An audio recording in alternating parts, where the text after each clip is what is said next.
Etion.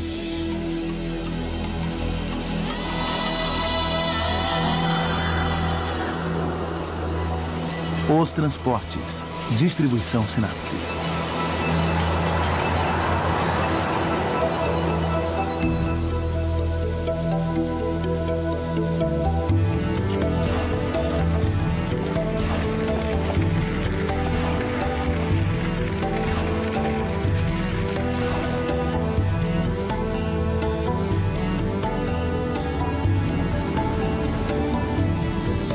O transporte moderno mudou radicalmente o mundo em que vivemos.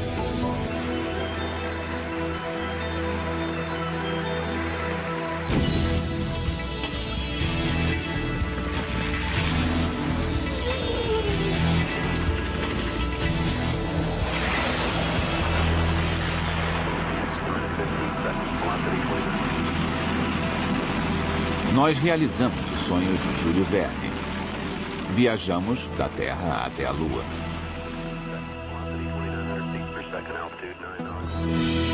E estamos nos preparando para conquistar Marte.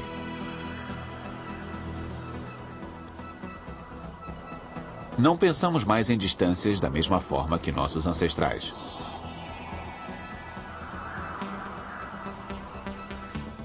Com os aviões, em algumas horas, chegamos a destinos que nossos antepassados levariam semanas para alcançar. Em 200 anos, passamos de uma sociedade lenta para uma sociedade de alta velocidade. Nós até caminhamos mais depressa.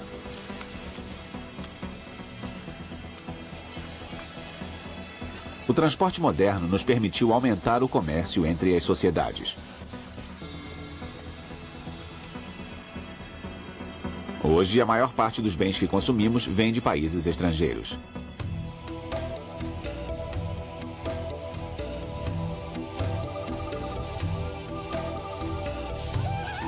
O transporte moderno nos deu a oportunidade de explorar os cantos mais remotos da Terra e nos ajudou a desenvolver continentes inteiros.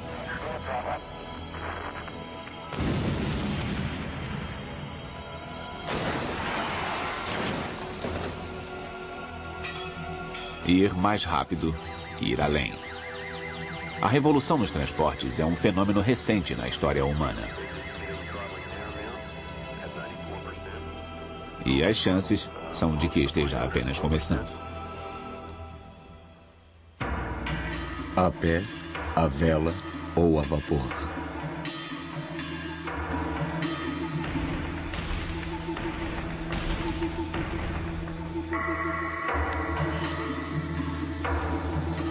Durante a maior parte da história, as pessoas viajaram a pé. Alguns milhares de anos depois, inventamos a roda. Domamos cavalos e aprendemos a usar velas para navegar os mares.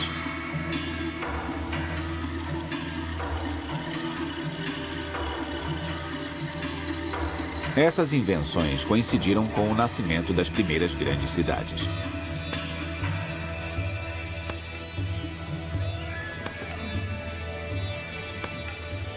Há 4.500 anos, os guerreiros sumérios já usavam carruagens com rodas para conquistar novos territórios.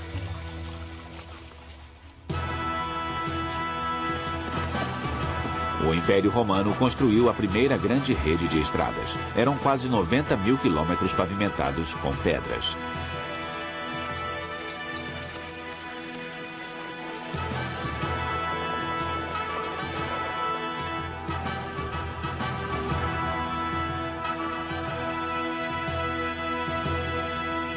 Bem, os romanos eram excelentes estrategistas militares. Defender um império daquela dimensão significava ter estradas. Os soldados precisavam chegar até as fronteiras para defender o império contra os inimigos. Um dos motivos por que o Império Romano sobreviveu estando espalhado por uma área tão grande foram as estradas.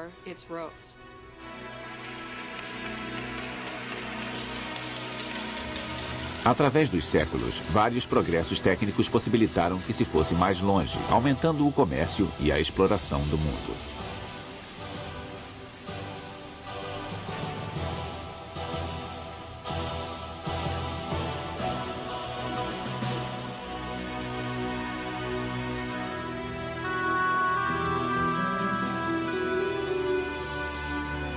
No século XVII, as pessoas raramente passavam de poucas dezenas de quilômetros além do lugar em que nascessem. Já que a maioria delas não tinha cavalo, viajava a pé.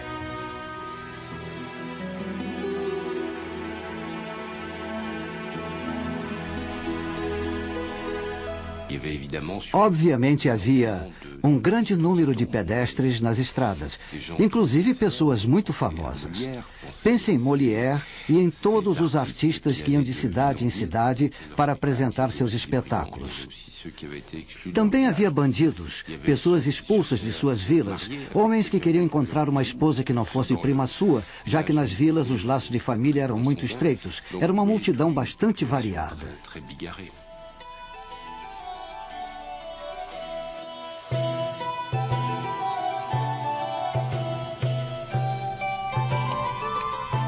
No século XVIII, reis investiram na construção de estradas, pois elas haviam se tornado ferramentas essenciais no reforço do poderio econômico e militar. Na França, os monarcas instituíram um sistema de trabalho executado pelo rei, e esse sistema durou até a Revolução.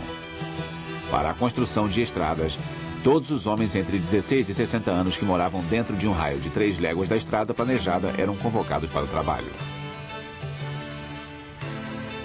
O trânsito público já existia naquele tempo. As diligências melhoraram a comunicação entre as cidades, mas as rotas e horários eram muito incertos. Até o final do século XVIII, os veículos foram aprimorados, ficaram mais fortes e ganharam suspensão melhor.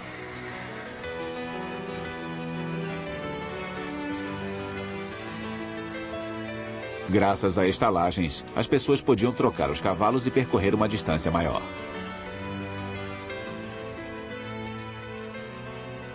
Com o coche, uma viagem de Paris a Dijon, que antes levava 6 dias, passava a levar apenas 3.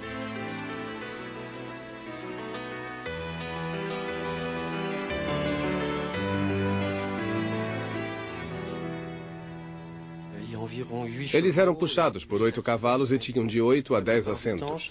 Quase sempre esses veículos ficavam superlotados, sempre havia passageiros demais. Louis-Sébastien Mercier, um cronista do século XVIII, disse em tom satírico: se você quiser descer, peça para o vizinho lhe emprestar o seu braço ou perna para que você possa saltar do veículo.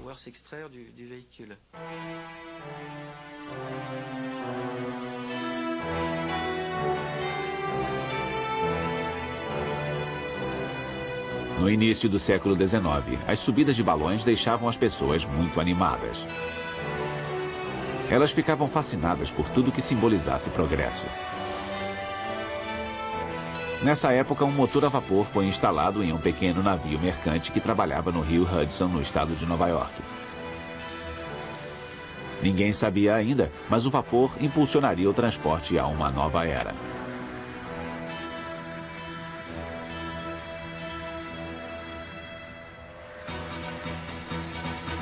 Em setembro de 1825, na Inglaterra, 600 passageiros nervosos subiram a bordo do primeiro cavalo de ferro. O transporte a vapor em geral e as ferrovias em particular transformaram totalmente nossa noção de distância.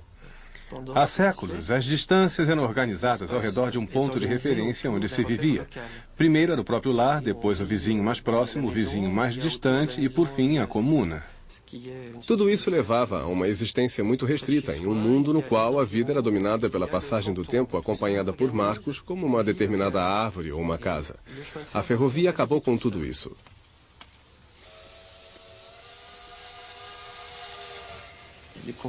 Quem viu a chegada da ferrovia ficou de queixo caído.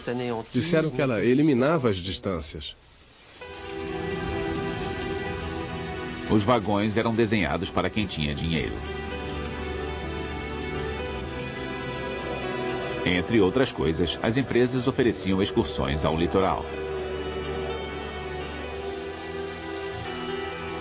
Naquela época, cada cidade tinha a própria hora local.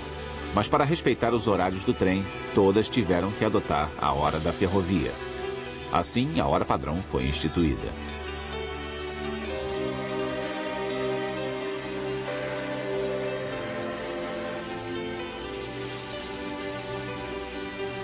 As ferrovias estão intimamente ligadas à Revolução Industrial. Elas permitiram que as matérias-primas chegassem rapidamente às fábricas, além de transportar toneladas de mercadorias. A ferrovia teve um impacto enorme no cotidiano das pessoas, principalmente quanto aos bens que puderam ser incorporados ao dia a dia. Pense na alimentação. Antes da ferrovia, as pessoas comiam o que plantavam, o que crescesse na vizinhança, porque os alimentos são perecíveis e não era possível transportá-los.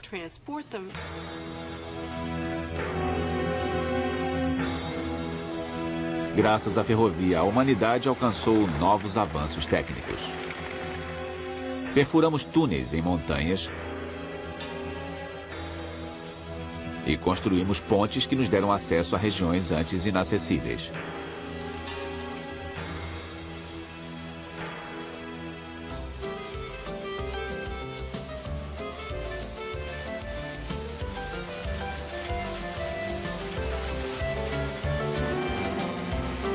Em meados do século XIX, impressionantes navios a vapor de aço começaram a competir com navios a vela na corrida para importar chá, seda e porcelana da China.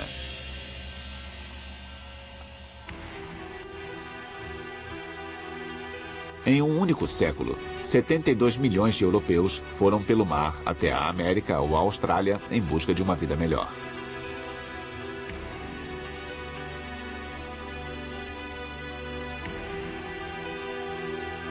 A Odisseia alcançou o seu auge no início do século XX. Em Nova York, em 1907, mais de 20 mil novos imigrantes chegaram em um único dia à Ilha Ellis, onde ficaram em quarentena.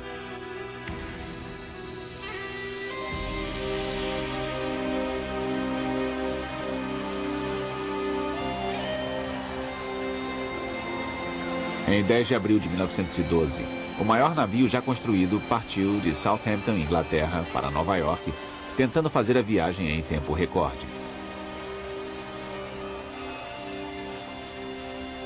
No dia 14 de abril, às 10h15 da noite, o Titanic, supostamente impossível de afundar, bateu em um iceberg. 4 horas depois, o mar o engoliu. 1.490 passageiros morreram afogados.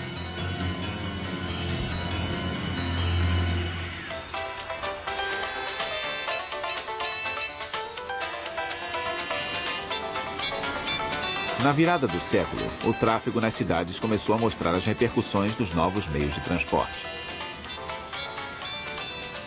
Veículos puxados a cavalo competiam por espaço nas ruas com os bondes elétricos.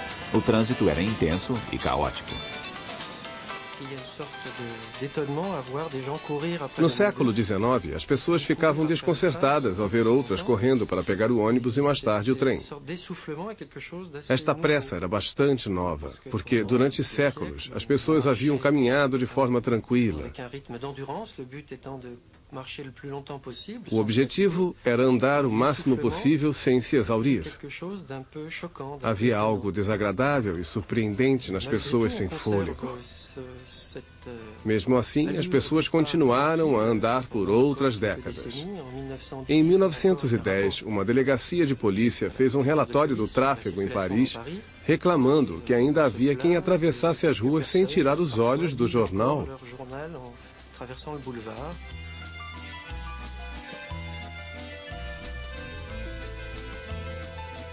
A bicicleta foi inventada em 1860. Na virada do século já era comum nas ruas.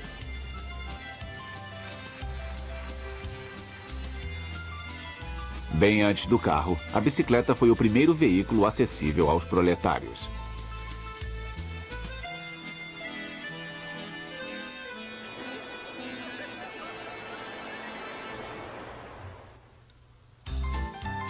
A sociedade motorizada.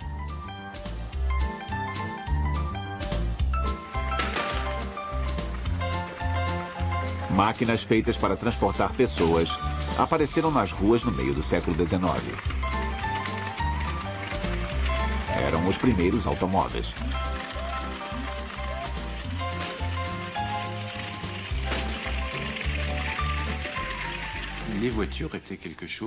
No início, os carros eram algo assustador. Lembrem-se que os primeiros automóveis eram movidos a vapor. Eram barulhentos e as pessoas temiam que explodissem.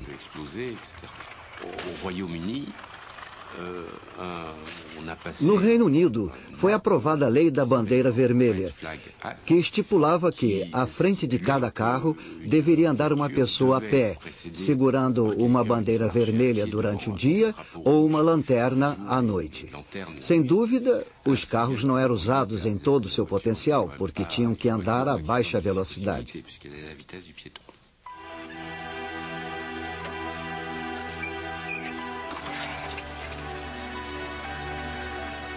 Com a criação do motor a combustão, mais leve e mais potente do que o motor a vapor, a indústria automobilística acertou o passo.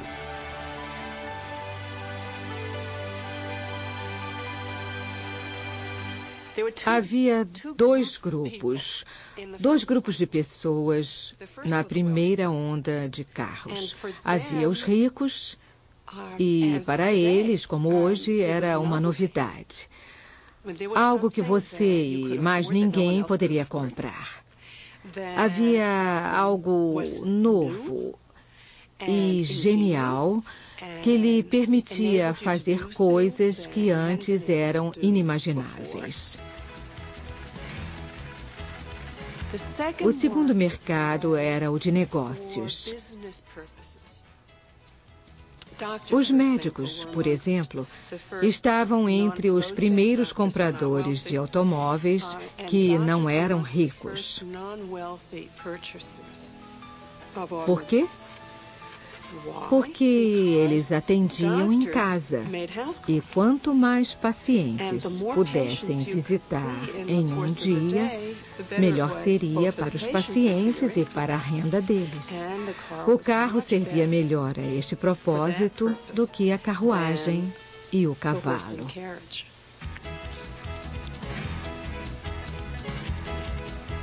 Em 1908, nos Estados Unidos, Henry Ford teve a ideia de produzir carros em linha de montagem para disponibilizá-los ao maior número possível de pessoas. Em 20 anos, 15 milhões de carros Ford modelo T, cor preta, idênticos, saíram das linhas de montagem.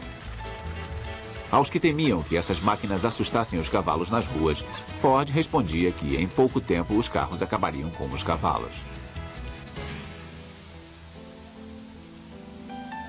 O preço de um modelo T caiu de $825 para $315.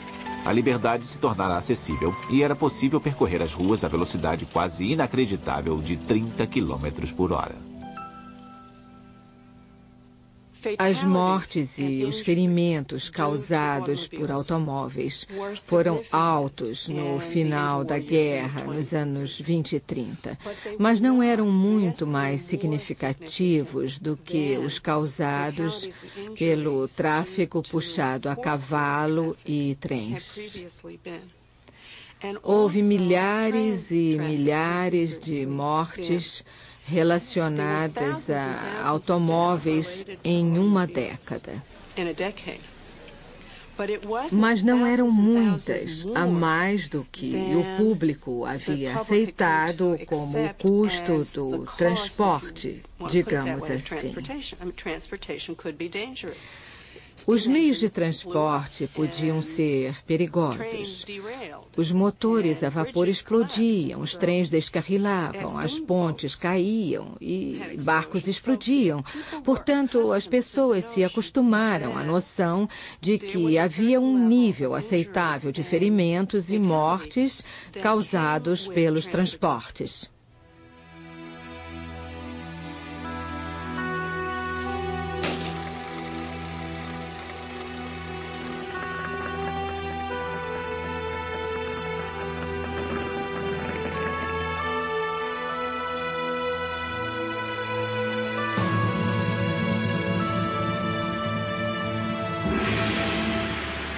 Foi graças ao motor a combustão que a humanidade viu seu velho sonho se realizar: voar. Em 1903, nos Estados Unidos, os irmãos Wright fizeram um voo de 12 segundos, percorrendo 50 metros.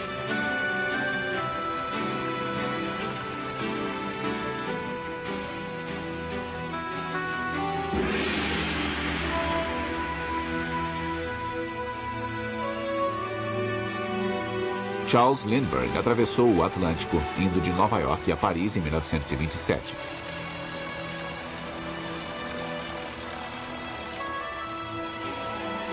Uma multidão delirante de 300 mil pessoas o recebeu. Em Nova York, um grande desfile foi organizado na Quinta Avenida para comemorar a volta dele.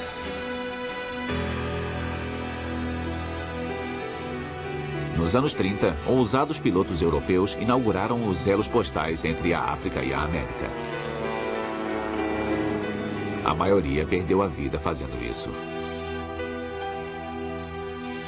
Em Man and His World, Antoine de Saint-Exupéry descreve o desaparecimento do mais famoso aviador, Mermoz. Mermoz havia aterrissado mais de uma vez na areia, nas montanhas, no mar e à noite. Após 12 anos de serviço, enquanto sobrevoava novamente o Atlântico Sul, enviou a breve mensagem de que estava cortando o motor direito traseiro. Depois, houve silêncio.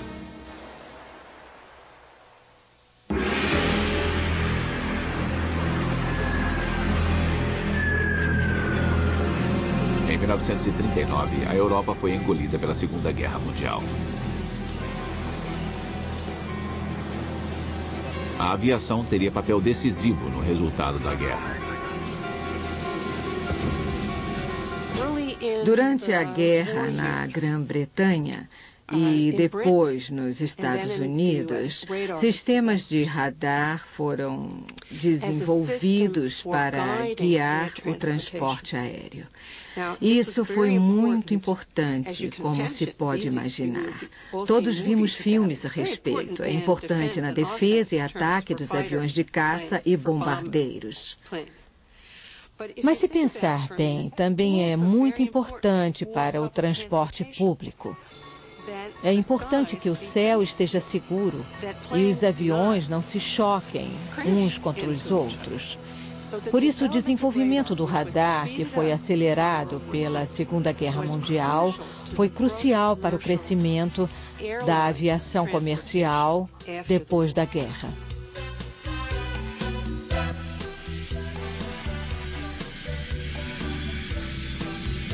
Com o motor a jato, podemos construir aviões maiores, capazes de cobrir distâncias grandes sem precisar reabastecer. O surgimento dos Boeing 707 deram mais impulso à aviação comercial.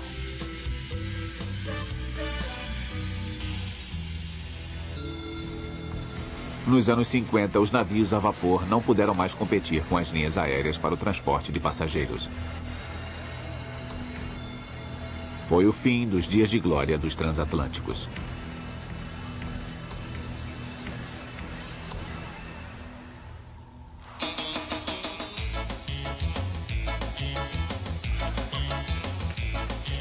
Na América, o carro transformou radicalmente o modo de vida das pessoas. A indústria automotiva dependia do marketing e da propaganda para vender o novo sonho americano.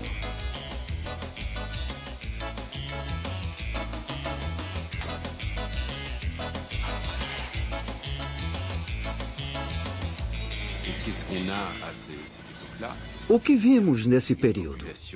Pessoas se sentindo exuberantes, alegres. Tinham muitos filhos, eram animadas, felizes e tinham muita fé no futuro. O carro expressava tudo isso.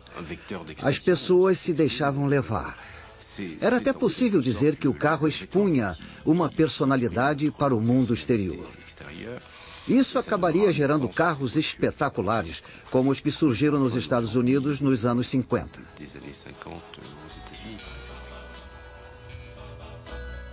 Esses carros vistosos, com para-choques cromados e calotas, também eram valorizados pelo espaçoso banco de trás.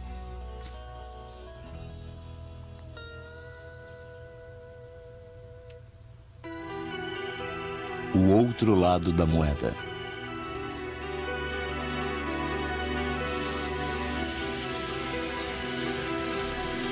Entre o final da Segunda Guerra Mundial e os anos 60, mais gente começou a usar os aviões. A partir de então, a classe média teve acesso a um meio de transporte que antes era restrito aos ricos e famosos.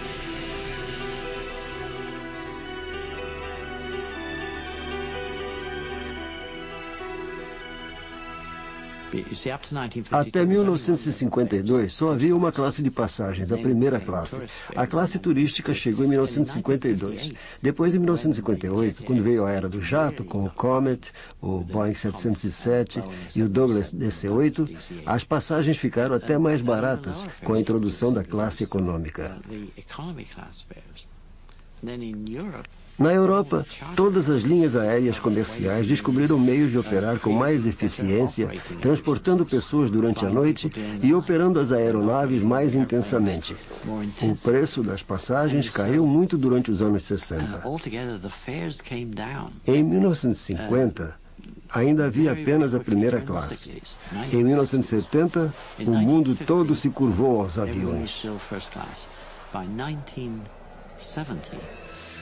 The whole world was leaping into airplanes.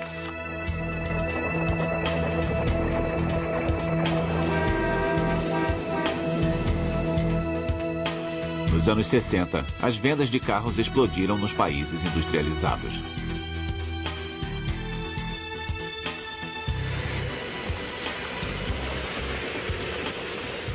Dezenas de milhares de quilômetros de estradas novas foram construídos. Nos finais de semana, todos deixavam a cidade. No entanto, o custo social dos carros começou a preocupar os países industrializados.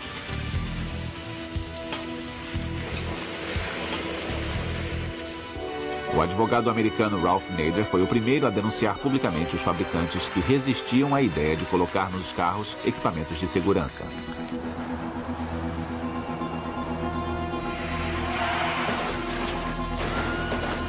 Em 1965, a publicação de seu livro Unsafe at Any Speed abalou a América. Aquele livro divulgou o que especialistas sempre souberam, mas tinham dificuldade em comunicar ao público americano que estava enamorado dos carros.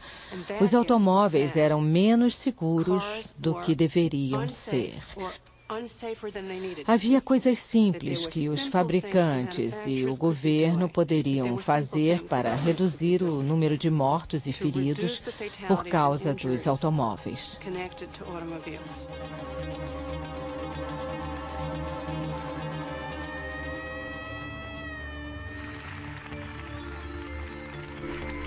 Ralph Nader deu início aos serviços de proteção ao consumidor. Após a denúncia, os fabricantes e o governo colocaram a segurança dos automóveis como prioridade em suas agendas.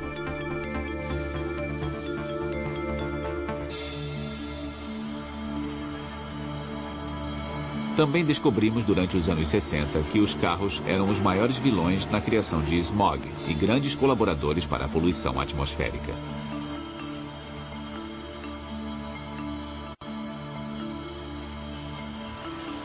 Os carros geram mais poluição atmosférica do que qualquer outra atividade humana. Quase metade das emissões poluentes é derivada de motores a diesel ou gasolina.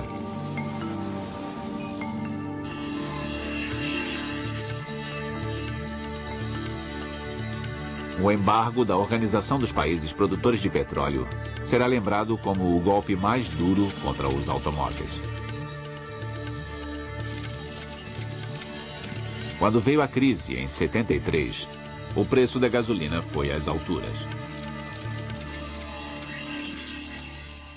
1973 foi o último ano em que os fabricantes americanos foram os maiores vendedores de carros nos Estados Unidos. Foi o ano em que os americanos procuraram os carros japoneses porque eram menores, mais econômicos e mais seguros que os americanos.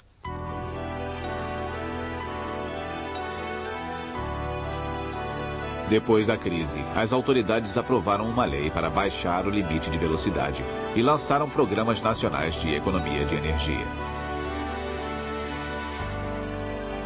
A América redescobriu as virtudes do trânsito público, mas o símbolo da liberdade continuou sendo o carro. Nos anos 90 e cada vez mais no final do século, pode-se assegurar que quem era criança em 1973 esqueceu tudo isso. Não tem qualquer ideia do que aconteceu. Chegamos então à era do carro esportivo. Voltamos ao carro grande, não econômico. E nos afastamos do transporte público. Hoje, na América do Norte, a maioria esmagadora dos lares possui pelo menos um carro. A sociedade toda é organizada de acordo com o carro.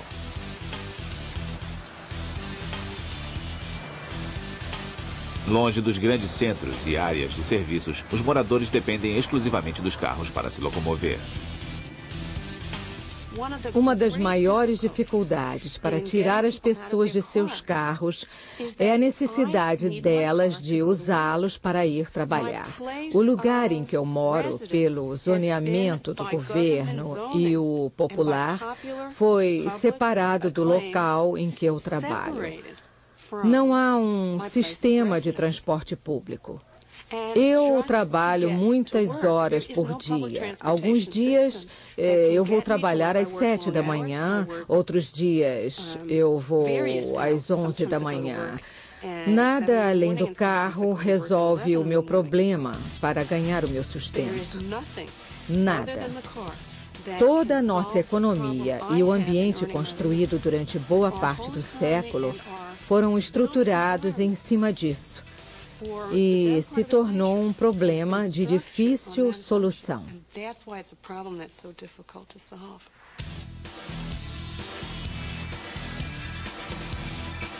Cada vez mais o carro é ligado ao estresse e ao pesadelo da hora do rush.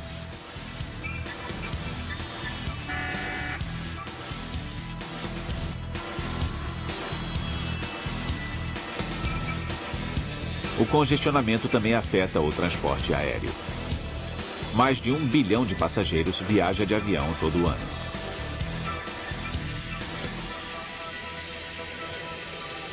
Nos grandes aeroportos, mais de 1.000 aviões decolam e aterrissam todo dia. Os controladores de tráfego aéreo precisam orientar dezenas de voos ao mesmo tempo. A explosão do tráfego aéreo aumenta o medo de acidentes e colisões.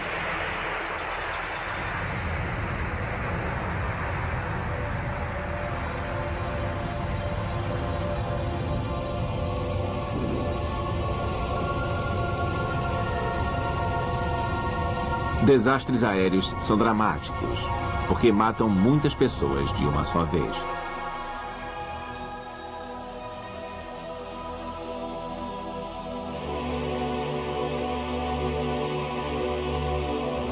Porém, as estradas matam muito mais. Para cada pessoa que morre em um acidente aéreo, outras 600 morrem nas estradas.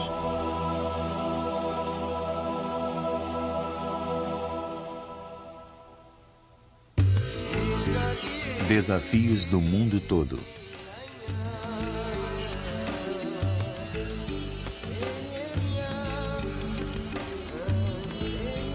Em algumas partes do mundo, as pessoas ainda usam meios de transportes milenários.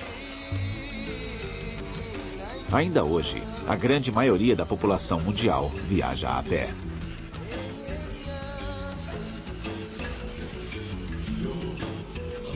O acesso ao transporte moderno é limitado.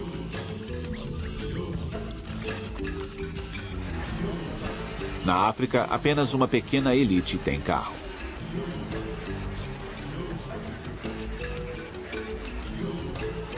Em muitos países do Sul, as redes rodoviárias estão em péssimas condições por falta de manutenção.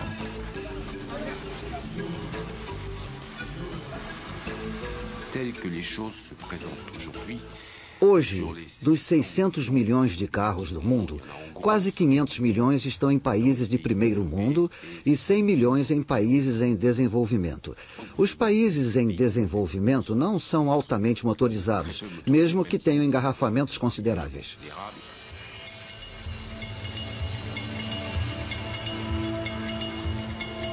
Mas é nos países em desenvolvimento que se esperam os maiores aumentos nos suprimentos de carros.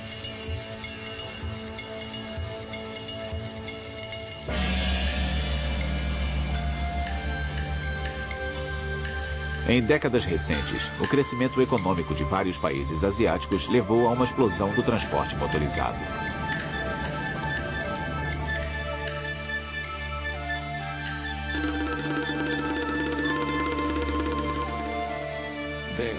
A constante parte da renda dedicada ao transporte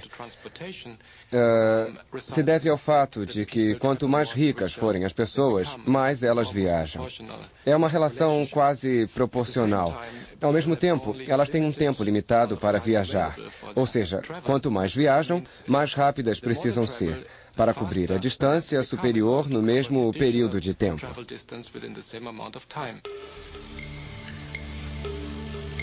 Na China, poucos veículos eram produzidos para venda individual até os anos 80. Desde então, o número de carros se multiplicou por 6.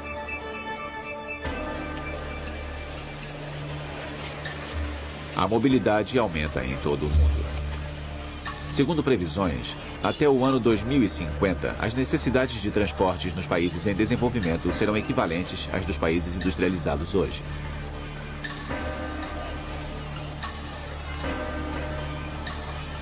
A crescente demanda aumenta o desafio em escala global.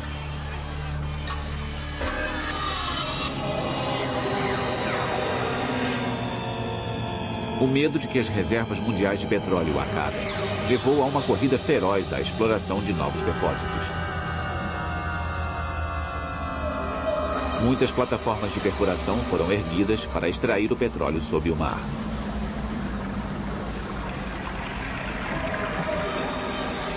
Construímos a plataforma Hibernia na costa canadense de Newfoundland, perto do local em que o Titanic afundou.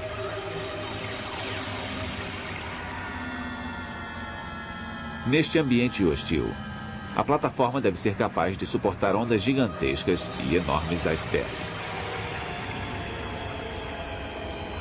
O petróleo se tornou o principal produto transportado por mar. Quando acontecem acidentes, eles causam desastres ecológicos.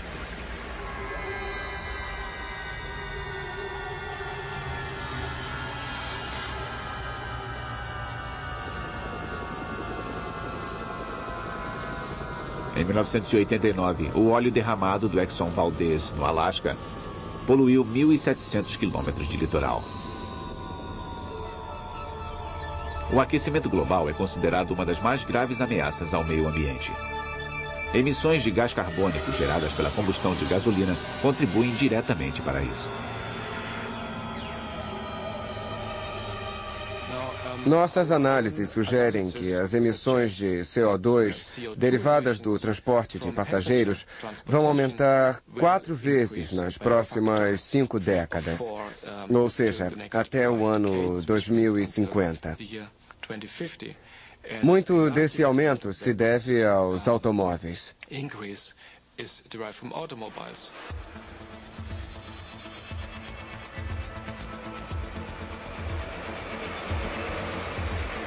Na tentativa de proteger o meio ambiente, a expansão do trânsito público é sempre vista como o caminho do futuro.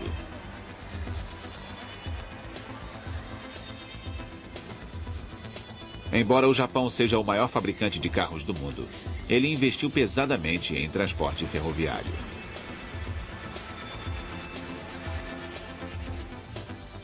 O Shinkansen, movido a eletricidade, foi o primeiro trem de alta velocidade do mundo. Em 1964, o Japão começou com os trens velozes, de Tóquio a Osaka em 3 horas. São 500 quilômetros em 3 horas. Não seria possível ir do centro de Tóquio ao centro de Osaka de avião em 3 horas. Quando o Japão introduziu os trens Shinkansen, ou trens bala, em 1964, foi preciso uma década para que os efeitos fossem sentidos por todos, inclusive por mim, e sou economista. Levei alguns anos para perceber o que havia acontecido. Não era apenas um novo trem, era um novo meio de transporte.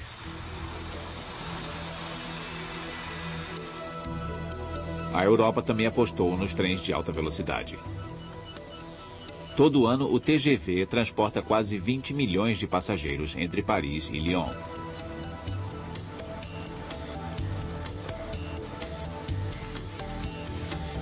Por 200 anos, os europeus sonharam cavar um túnel sob o Canal da Mancha.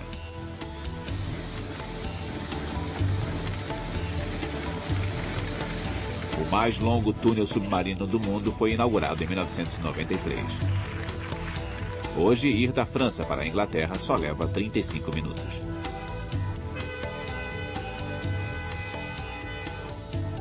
Na América, onde a ferrovia é um símbolo cultural antigo, o trem-bala não fez sucesso. Em todo o mundo, há o desenvolvimento dos trens de alta velocidade, mas não nos Estados Unidos, curiosamente. Eu suspeito que seja algo político. A influência de quem construiu as estradas é o conhecido lobby. O sistema de autoestradas interestaduais engloba 400 mil quilômetros de estradas cortando o país. É excelente. As pessoas continuam insistindo em dirigir elas mesmas, ao invés de deixar o motorista do trem fazer isso. É uma mentalidade diferente.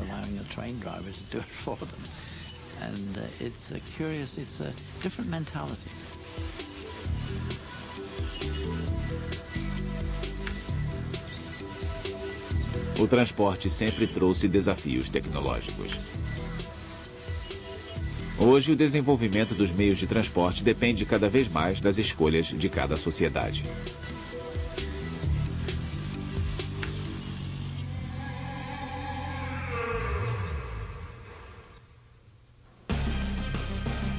Os caminhos do futuro.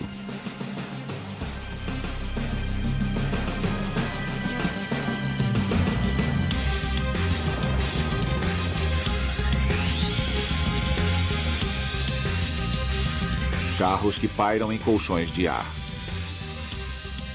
Trens que percorrem metade da circunferência da Terra em 1 hora. Aviões supersônicos que atingem uma velocidade 3 vezes maior que a do som. É assim que imaginamos os transportes no futuro.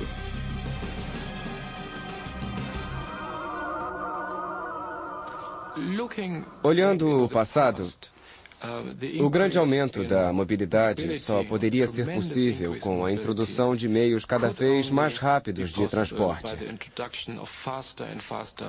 Quando se passa dos meios não motorizados, como o caminhar, a bicicleta ou o cavalo, para os motorizados, como ônibus e trens, passa-se para os mais velozes, que são os automóveis. Em seguida, vamos passar para os mais velozes ainda, que são os supersônicos.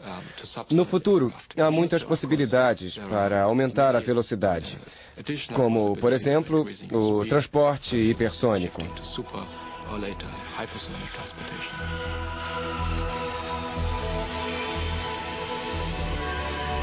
Alguns veículos futuristas podem vir a existir. Afinal, os dispositivos desenhados por Da Vinci levaram séculos para ser usados. Mas a maioria desses veículos jamais passará de ficção científica. Até a criação de novos aviões supersônicos está sendo questionada. Uma das minhas estatísticas favoritas para demonstrar o problema é o fato de o Concorde gastar 1 tonelada de combustível para cada passageiro para cruzar o Atlântico. Se só estiver com metade dos assentos ocupados, são 2 toneladas por passageiro. É um custo muito alto. Os altos custos operacionais justificam o fato de nenhum Concorde ter sido vendido até hoje. As 2 linhas aéreas que o operam, Air France e British Airways, não pagaram pelos aviões. Elas os ganharam.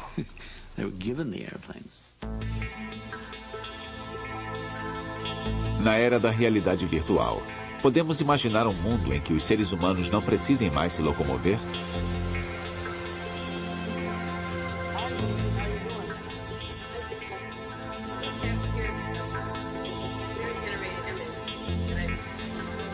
Há previsões de que o progresso nas telecomunicações vai levar a uma grande redução na mudança de local.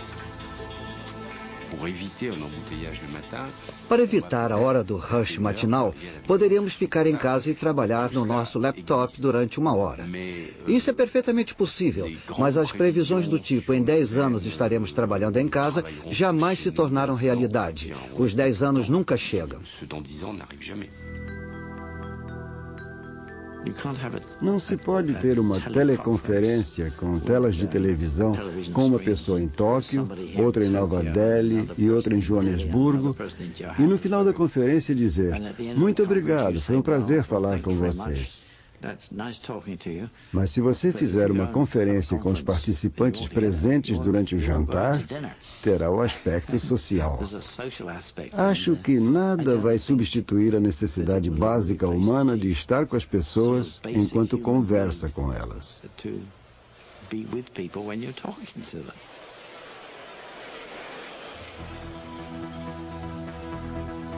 Os especialistas preveem que o número de passageiros transportados a cada ano por avião vai dobrar em alguns anos, chegando a 2 bilhões.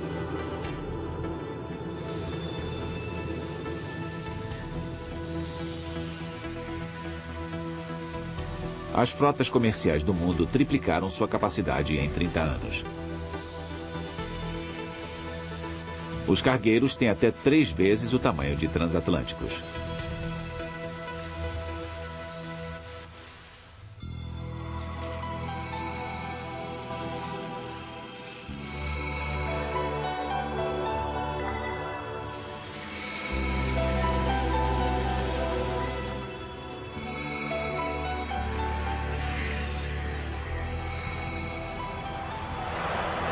A revolução dos transportes é, antes de tudo, uma revolução técnica. Porém, também está ligada a uma faculdade exclusivamente humana, a imaginação.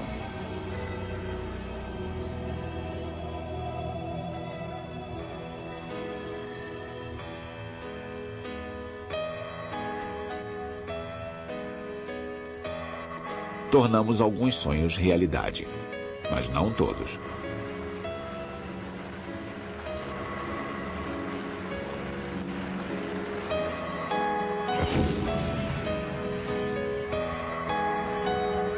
Em 1850, achava-se que os céus do século XX estariam repletos de dirigíveis.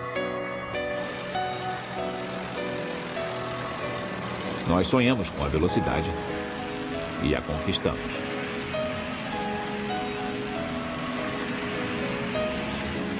A monótona lentidão dos antigos meios de transporte seria intolerável hoje. A meu ver, não habitamos mais a Terra como terráqueos. Nós não pertencemos mais à Terra como antes, girando em torno do pão, do dia e da estrada. Com a motorização, tivemos um certo ganho, um certo progresso, mas também tivemos algumas perdas. A sensação de pertencer a um lugar, por exemplo.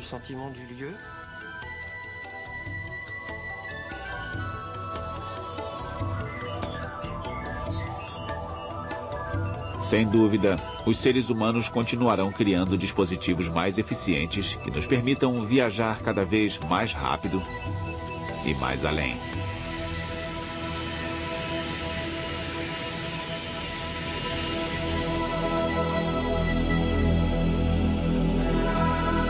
Versão brasileira, Audio News.